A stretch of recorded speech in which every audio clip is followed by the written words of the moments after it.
Все мы любим нашего волосатого парнишку из команды Х. Так почему бы не пройти все его игры подряд? И начнем с игрой от создателей Wolverine's Revenge для консолей, а именно первая игра на NES. Первым делом вы услышите замечательный саундтрек от композитора Plok, который делал самые качающие биты в играх того времени, а потом еще с лица земли. На самом деле сейчас работает учителем, и ему плевать на игры и свою старую музыку. Не волнуйтесь, я вам разрешаю качаться на протяжении всего видео. Посмотрите на этот главный экран, пережиток прошлого. Сейчас вам так никто не сделает. Росомаха в тени с когтями, даже не видно его лица. Да что там лицо? Мы даже не знаем, какого размера его ноги. Логотип из комиксов красота, а если подождем, то узнаем, что игра на 2 игрока. Однако мы не играем одновременно, а как стоило предположить, по очереди. Готовься, Кевин, я тебя отшлепаю. Стоп, Джим Ли? Лучший художник комиксов Джим Ли? Удивительно, что он поиграл в ту же игру, что и я. Надеюсь, это не ложь, чтобы поднять популярность проекта. На коробке его обложка только перевернутая. Как обычно, сюжет будет в мануале, со вступлением, которого словно написал Фрэнк Миллер. У тебя кружится голова.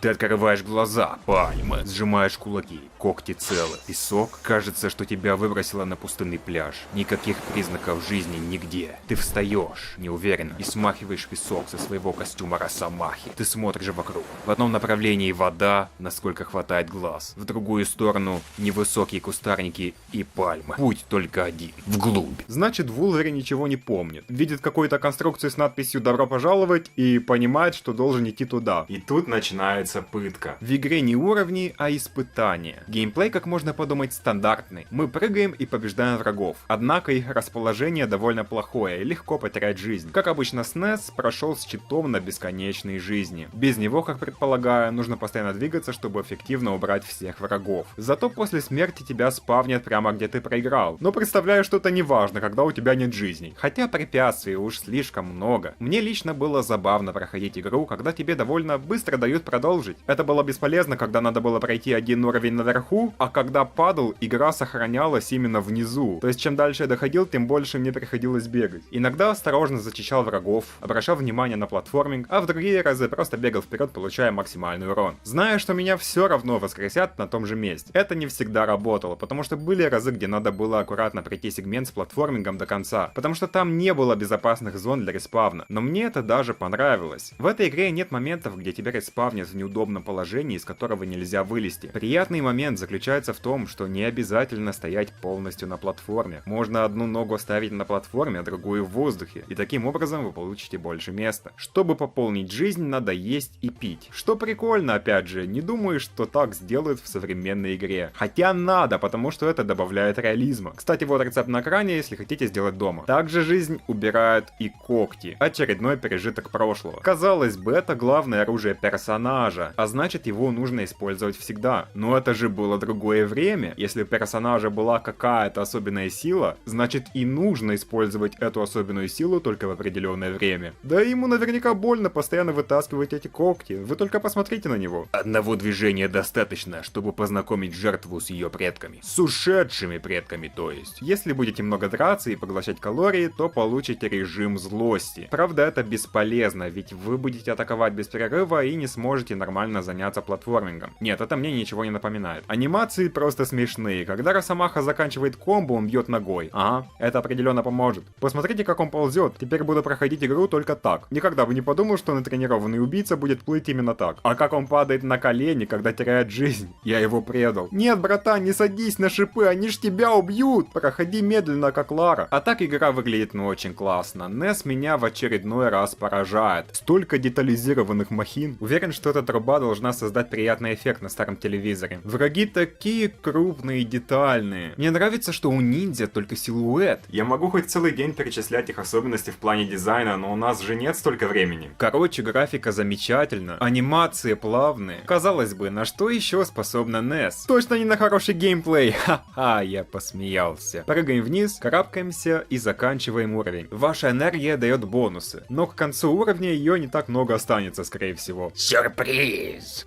Это твой старый друг, Саблезубый. Значит, вот кто за всем этим стоит. Причем довольно забавно, что он здесь главный. Да, именно он. Странно, что не оказался пешкой Магнета. Да, он злейший враг Логана в каком-то там комиксе, так что имеет смысл по контексту. Это его игра, а значит это его враг. Хотя мне ничего не попадалось при вражду. На втором испытании мы над бездонной пропастью. Не забудьте не упасть. Тут магниты, которые нас притягивают, что довольно умно, учитывая, ну знаете, наш скелет. Саблезубый постарался, респект. Вам должно наплевать на все на этом уровне. Ведь самое главное — это дверь с секретом. Они есть на всех уровнях, но ни один секрет так важен, как на втором. Чтобы туда попасть, надо забраться на эту платформу и 2 раза ударить в воздух. Не знаю, если нужно присесть, но я делаю именно так. После этого начнет двигаться другая платформа. Нужно быстро зайти через дверь, иначе вы будете скользить и упадете. Тут нас ждет наша напарница Psylocke, которая даст нам устройство, при помощи которого мы сможем позвать Хавока 1 раз за уровень. Когда у нас мало жизни, нажимаем на Select, он придет и пополнит нам немного жизни. В это время им можно управлять, то есть по сути у нас 2 играбельных персонажа в этой игре. Он защищает от врагов, пока вы пополняете жизнь на коленях, и что сказать, он выглядит забавно. Могу сравнить с персонажами из Adventure Time или Regular Show. Это было слишком легко. Теперь тебе придется следить за своим шагом. На 3-м уровне действительно куча препятствий, которые выходят из земли. И даже топоры на потолке из Altair's Chronicles. Посмотрите на эти рисунки. Тут не только скелетоны и странные лица, но и собачка. Посмотрите, это же собачка. И большие глаза. Или грустное лицо. Вы пройдете мимо двери, если будете спешить. Но все равно вернетесь и такие: а, тут была дверь, прикольно. Впервые появляется вода, она еще успеет нас взбесить. Надеюсь, ты не забыл плавки.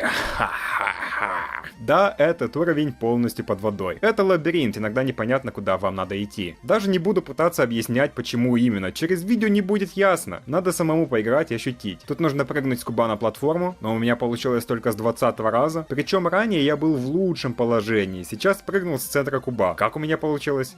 Надеюсь, ты не боишься темноты. Да не особо. Это классная локация, как раз под Хэллоуин. Вот только не падайте в токсическую жижу, ведь умрете немедленно. Сколько тут скелетонов. Этих можно бросать во врагов. Это полезно, когда мало жизни и не хочешь драться. Вот только если вы окажетесь слишком близко, то получите урон. Мы до этого прыгали через ямы, но сейчас нужно пройти напротив того, что вы знаете, и прыгнуть в яму. Что? Гроб? Но я не хочу умирать! Еще раз. Да что эти скелетоны вам сделали? А, еще один гроб. Но это уже не так эффектно, как в первый раз. А 3 в 3 тем более. Некоторым нравится это горячо. Что именно? Тут действительно много огня. Нужно его обойти, и впервые за всю игру платформинг по-хорошему сложный. Мы должны прыгать по металлическим платформам, некоторые падают. Нужно находить места, где нет огня, попадать в тайминг и даже возвращаться назад, чтобы найти правильный путь. И кроме всего этого деремся с пришельцами. Классный уровень. Тебе уже весело?